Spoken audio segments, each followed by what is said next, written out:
It's just overwhelming, the fact that I know that I can't get out of this situation. It was something that I'd never had or felt before. When he wanted me, he'd pull me in and I felt great and I felt safe.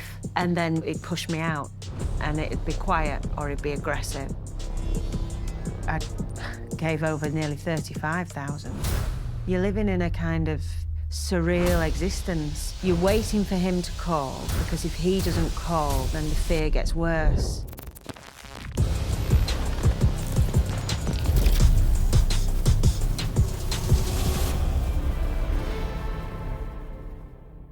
So it all began in the June of 23. I'd just come out of a not great marriage. I had a lot of people and friends around me saying, look, we've found love online. I decided to give it a go, and I did, and I built the profile. I woke up one day and got a message and it said, hello. I was quite shocked, to be fair, because when I looked at his profile and his picture and everything, I thought, wow, okay.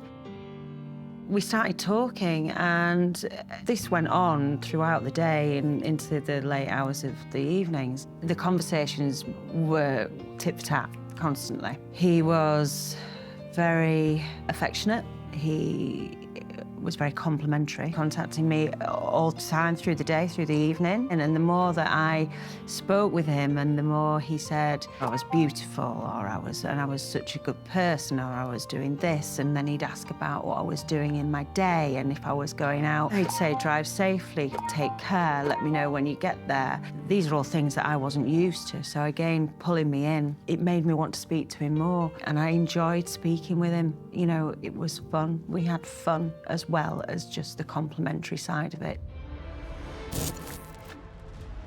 There's what I would say is 3 common themes to look out for. So the first would be speed. Excessive flattery and the scammer just really trying to speed up the pace of the relationship. We were talking like that through the app for a good few days before he asked me to move. A lot of dating apps and social media have protections in place to monitor for scam-like behavior in chats, but encrypted messaging apps don't. So there's a big impetus for the scammer to move you as quickly as possible from wherever they started the conversation to an encrypted messaging app. I didn't really think anything of it, because don't forget, I'd never done anything like this before. So to me, I was quite naive. I thought that was the way that things were done. From there, you're gonna get engaged in weeks, months, it's sometimes even years of conversation. He said that his father had passed away. He explained how this had happened. He explained that his mother was in Leeds. He was trying to get to know me as a person. He gave me quite a bit of background about himself. He explained that he did travel with business. He named many places that I knew of, which again made me feel more comfortable. It's a very clever way. They normally open up first about themselves, and that almost as a victim gives you permission to open up about your life. It's called mirroring in psychology, and it's what creates that soulmate type of connection. When that part of the process is over, they start love bombing. And love bombing is a really intense time where you are being literally bombarded with attention and affection. So you are put on a pedestal. Your opinion matters. He asked me what my dreams were, but my dream really was to find friendship, but also to have that encased with love. I asked him that and I said, what do you want? And he said, I want the same.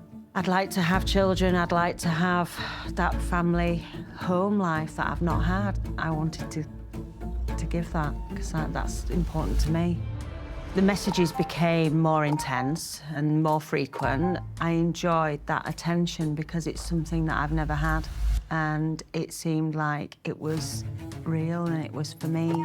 He said, we can do this together. We'll make it work. You're not on your own. So my mind's telling me, this is good, this is positive, this is something you've never had before, Kirsty. If you step away now, he might think you're not interested. Once they've bombarded you with all that love and attention, they will suddenly disappear.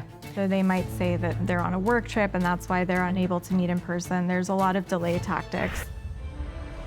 It was about 2 to 3 weeks, and he'd said that he was going away on business. And we were just normal chit-chat. What have you done today? How are the children? He sent me a picture of him all dressed in a suit, but I didn't hear from him after that.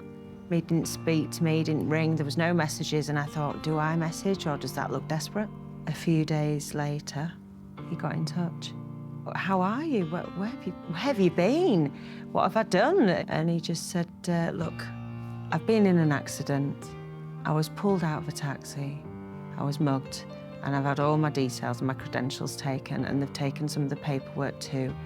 And I just kept asking, are you okay? And he said, well, I'm in the hospital, but I'm okay. And then he sent me a picture of him in the hospital. I started crying because I thought, if I was in a situation like that, God, how would I feel? I just wanted to make sure he was okay and talk to him, that he'd started saying that he loved me. And I actually then said, I think I've fallen for you too.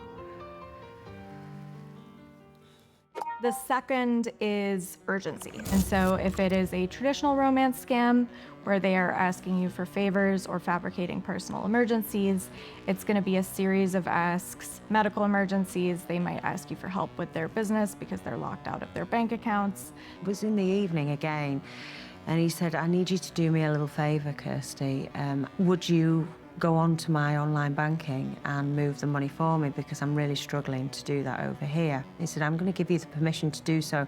It's imperative that it gets done, or I'm going to lose money, as well as being in a foreign country and in hospital. And I said, yeah, I will help you this once. I went straight to the banking website, and yes, he had over 650,000 euros in his account, and I was shocked.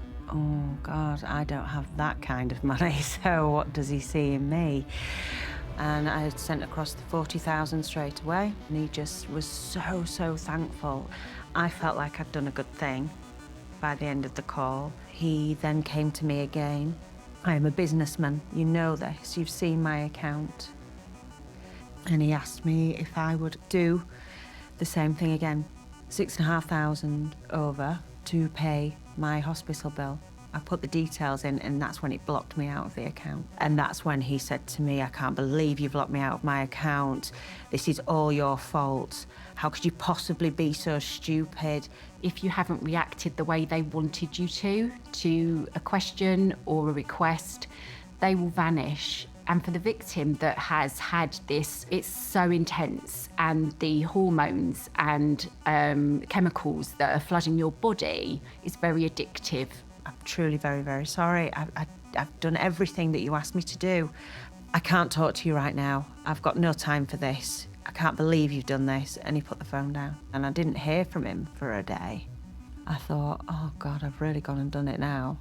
It has the effect that when they come back, you are so fearful of not losing them again that you become more compliant to what their ask is. And that's how that manipulation works. But then he did get back in touch, and he was the person that I'd been talking to for all that time. And he said, I'm really sorry that I lost my temper. And he said, I would never normally ask, but I'm going to need your help. You've got me in this mess, and I need you to help me get out of it so that I can get the banking situation sorted. And I said, so what is it that you want me to do? And he said, can you pay my hospital bill? I had fear that had started to creep in by this point, because I'm thinking, this is my money. This is for my children. This is all I have. People have got a very static opinion about what vulnerability is, but it's huge. And it can be anything from what we'd consider obvious vulnerabilities, like somebody that's going through a grieving process, somebody that's been in a really toxic relationship and they're getting a divorce. But it can also be when you're just really overwhelmed at work, when things are stacked up.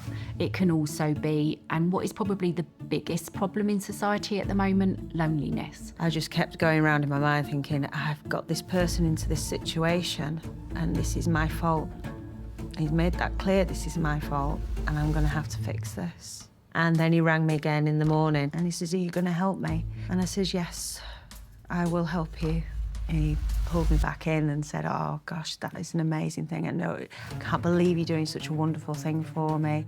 And £6,250 just went. And when we are lonely, or any of those other things, it means that our bodies are in what's called a hot state. And it's because we have got all of those chemicals and hormones in our body. Unfortunately, it also means that we are more at risk of manipulation. Our bodies aren't capable of making rational, logical decisions. Victims that are in a hot state don't see red flags, they are beige. Hotel bill, a few thousand here, a few thousand there, food, living costs, taxis, transport, renting an apartment so that he could go to the bank, other accommodation, 5 grand, 6 grand, 8 grand, 10 grand. Then it went on to flights. It just went on and on and on. Sunk cost fallacy is where, a long way down the line, the victim may have started to feel that something is wrong, but they have invested so much, whether it's time, love and energy or money, into that relationship. They're thinking, if I just leave now, I'm going to lose everything. And if I didn't do what I was supposed to do when I was supposed to do it, that's when he'd give me the cold shoulder treatment. Because when he stopped calling, I was like, what am I going to do? And that's when he'd stop ringing me. Money came in and money went out. It was like turning a tap on. I couldn't afford anything. And then the third theme is secrecy. Scammers will try and isolate the victim from friends and family because one of the largest threats to a scammer is the community around a victim who might point out the red flags to them. And every time he came back to me, he put more pressure on me. And it was always, we're going to sort this together. We're in this together. You don't need to talk to anybody else. They wouldn't understand. Victims blame themselves more than anybody else is going to, and they really don't need anyone else adding to that. But the shame is so big. My mum and dad had spoke to me and said, we don't see you very much, Kirsty. Are you all right? I said, yes, I'm fine. I'm just working and I'm doing. And they say, yeah, but you don't even ring up anymore or you don't get in touch anymore. And I said, I've just been really, really busy. They don't want other people to know, and the fear is if they report it, other people are then going to start needing to come and talk to them. They just keep it with themselves, which is so sad. People on the school run and things like that were like, well, you don't stop and talk anymore, Kirsty. I'd be on the bell. I'm always on the bell anyway, but there's on the bell and there's on the bell. And I would be just when all the other mothers had gone in or fathers had gone in because I didn't want to speak to anybody. I started to become a shell of myself by that point.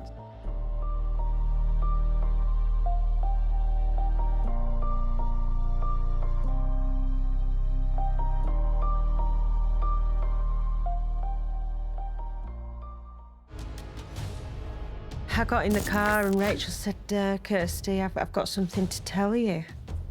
I found the man that you've been talking to. And I says, how do you know I've been talking to someone? She says, well, you told me in the summer. This sunk cost fallacy is really important because it ties that victim into continuing, even though they might think that it could possibly be a fraud. Just as love bombing makes someone feel great, silence is used to make someone feel a bit terrible and to want to make things better. And everything I had, everything I was, everything was just getting sucked into this hole, and I was just hanging on for dear life.